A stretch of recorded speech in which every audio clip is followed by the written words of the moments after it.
Beberapa teman menganggap mengucapkan Natal boleh-boleh saja. Ketika diberitahu bahwasanya itu dilarang, mereka tetap berdalih bahwa itu boleh-boleh saja untuk menjaga hubungan dengan sama muslim. Bagaimana cara meyakinkan mereka bahwa hal ini dilarang dalam Islam, sementara saya sendiri memiliki keterbatasan dalam memberikan jawaban kepada teman-teman.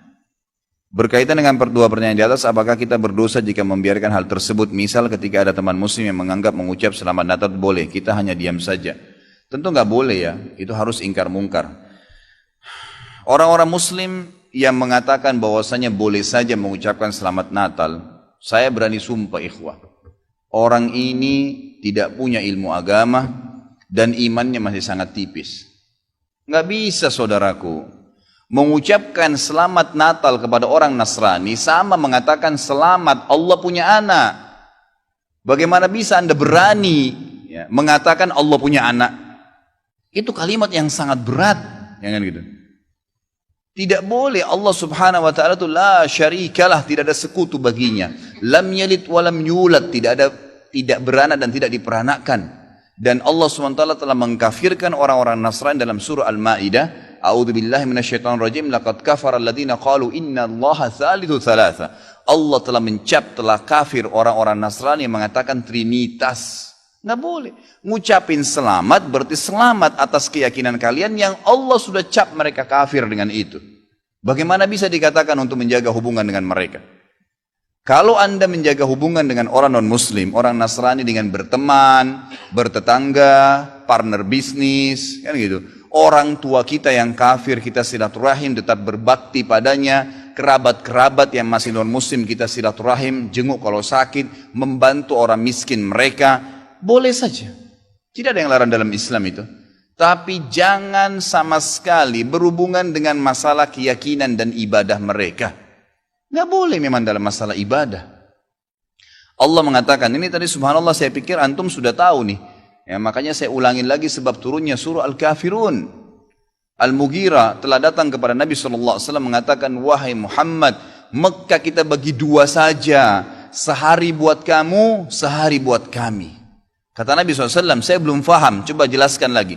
Kata dia, sehari Muhammad, kau dukung ibadah kami, kau ucapkan selamat buat kami, kau ikutin ajaran-ajaran agama kami. Sehari lagi besok kami ikutin agamamu, kami ucapkan selamat untukmu, kami dukung ibadahmu. Apa jawaban Nabi SAW? Sehari-sehari. Biar adil. Kata Nabi SAW, tidak boleh. Kata dia, wahai Muhammad, sehari buat kami, dukung kami, ucapkan selamat buat kami, ikutin ritual kami. Seminggu buat kamu. Kata Nabi SAW, tidak boleh. Muhammad, sehari buat kami, sebulan buat kamu. Tidak boleh. Sehari Muhammad buat kami, setahun buat kamu. Tidak boleh, kata Nabi SAW. Terakhir, hai Muhammad, sehari buat kami, seumur hidup buat kamu. Sehari kamu ikutin kami, dukung ritual kami, selamat buat kami. Kalau pakai akal sehat, kalau pakai akal manusia, bukan akal sehat, akal manusia saja secara biasa, kan gitu.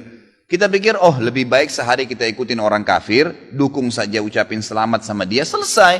Seumur hidup akan masuk Islam. Apa jawaban Nabi SAW? Tidak boleh.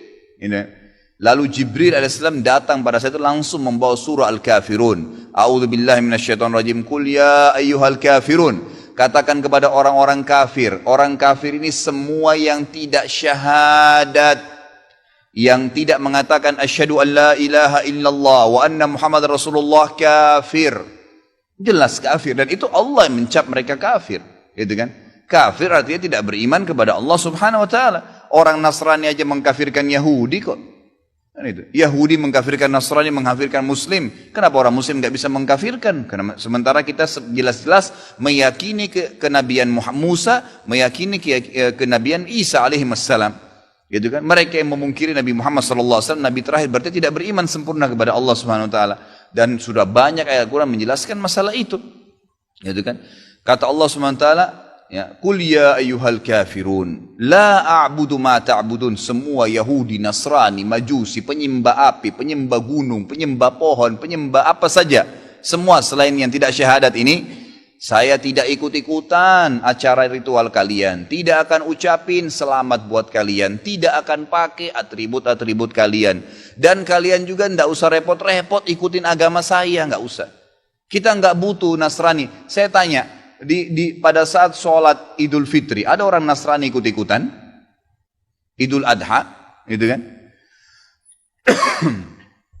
Mereka berurus dengan agamanya sendiri. Kenapa orang Muslim pusing dengan acara ritualnya orang lain? Diulangi lagi. Ya, setelah dikatakan kalian tidak usah ikut-ikutan, saya tidak usah ikut-ikutan juga, diulangi lagi. Wala antum ma'budun ma'bud, wala ana 'abidun ma'abadtum, wala antum ma'budun, 2 kali diulangi. Dan saya tidak akan ikut-ikutan, kalian juga tidak ikut-ikutan, terus begitu. Terakhir dikatakan oleh Allah, lakum dinukum waliyadin. Kalian punya agama, saya juga punya agama. Titik, selesai. Gitu kan? Emang sudah begitu. Kalau Anda bilang, oh itu cuma kata-kata, nggak masalah. Kata-kata bisa membuat Anda murtad, saudaraku, bisa masuk neraka. Gitu kan? Sadarkah Anda dengan satu kalimat, Anda kalau mengatakan satu kalimat sekarang, semenit kemudian kalau Anda yakin dalam hati bisa masuk neraka kalau meninggal, kalau Anda mengatakan saya murtad, memang dari hati mau keluar dari Islam, semenit kemudian dicabut ruhnya oleh malaikat maut, masuk neraka. Kalimat, kata-kata. Bahaya tuh, gitu kan?